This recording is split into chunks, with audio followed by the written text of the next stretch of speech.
Hello दोस्तों, तो कैसे हो आप सब लोग। आज मैं फिर एक नई कहानी के साथ आप लोगों का स्वागत करता हूं। आज की कहानी का नाम है दहलीज। रीमा तुम, आशा तुम यहाँ। दोनों एक दूसरे को देखकर खुशी से पागल हो गई। एक दूसरे के गले लगकर पुरानी सहेलियाँ प्यार का इजहार कर रही थी। आखिरकार सालों बाद दोनों अचानक मिले थे। रीमा ने फिर पूछा, तुम यहाँ कैसे आशा। आशा ने कहा, मैं यहाँ बैंक में जॉब करती हूँ। रीमा उसकी बात सुनकर अचंभित होकर बोली, क्यों, तुम्हारे पति तो तुम्हें नौकरी नहीं करवाना चाहते थे, फिर क्या हुआ।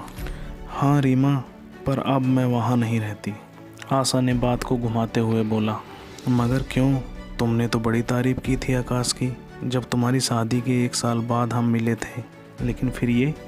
एक बार मिलने पर आशा ने आकाश की जो तारीफ़ की थी ना, सब उसके विपरीत था। आखिर क्यों, कैसे, अनेकों प्रश्न उठ रहे थे उसके मन में। रीमा ने तुरंत अपने प्रश्न उसके सामने रख दिए क्योंकि उसे कुछ समझ नहीं आ रहा था। हाँ रीमा, वो उस वक्त सच में बहुत अच्छे थे, मुझे बेहद प्यार करते थे। वो ही नहीं, उनका पूरा परिवार जान छिड़कता था मुझ पर। सच बोलूं तो मायके से भी ज़्यादा प्यार मिला था मुझे यहाँ पर। आकाश और उसके परिवार वाले नौकरी तो क्या, किसी पार्टी या फंक्शन से लौटती तो सासू माँ नज़र उतारा करती थी। तो फिर अचानक क्या हुआ आशा, क्यों इतना बदल गए वो लोग। रीमा ने फिर प्रश्न किया। आशा कुछ बोलती उससे पहले ही रीमा ने एक और प्रश्न किया, तुम्हारे बच्चे नहीं हैं क्या। आशा रुहासी सी होकर बोली, है रीमा, पर दोनों बेटियां हैं। लेकिन रीमा अभी भी बेचैन थी अपनी सहेली के बारे में सब कुछ जानने के लिए। आशा के चेहरे पर उदासी साफ दिख रही थी।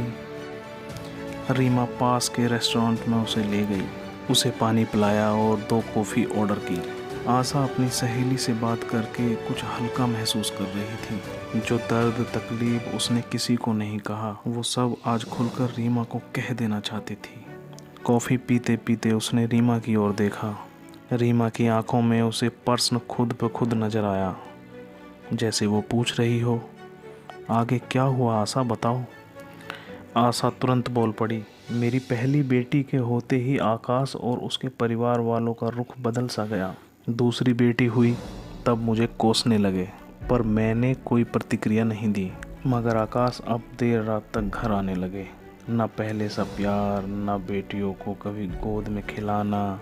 सासू माँ हर बात में बेटियों को लेकर ताने देती, किसी की बात पर जरा भी ध्यान नहीं देती। सोचती थी कुछ समय बाद सब ठीक हो जाएगा। फिर भी मैं खुश रहने की कोशिश करती रही। फिर क्या हुआ रीमा।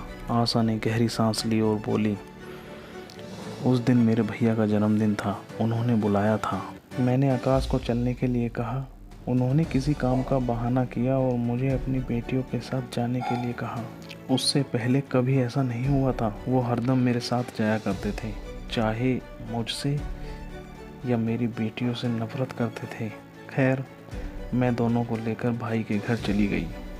जब मैं लौटी तो घर की दहलीज पर आकाश के साथ लाल जोड़े में एक औरत खड़ी थी। मेरे तो होश उड़ गए। क्या, आकाश ने शादी। हाँ रीमा, उसने दूसरी शादी कर ली थी। एक बार तो सोचा पूछूं, क्या बस मेरा दहलीज लांघने का ही इंतज़ार था।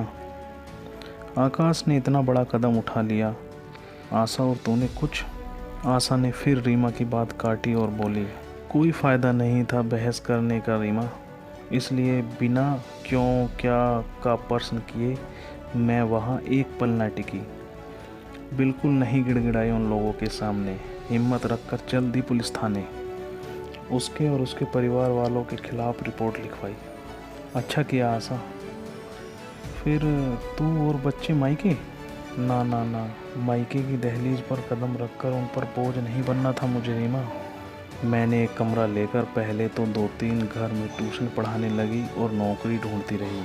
फिर मेरी बैंक में जॉब लग गई। और आकाश और उसका परिवार, उनका क्या, सज़ा मिली उन्हें। हाँ रीमा, वो सब जेल में है। आकाश और उसका परिवार जेल की दहलीज पर खड़ा माफ़ी की गुहार लगा रहा है और मैं बेहद खुश हूँ अपनी दोनों नन्ही परी सी बच्चियों के साथ।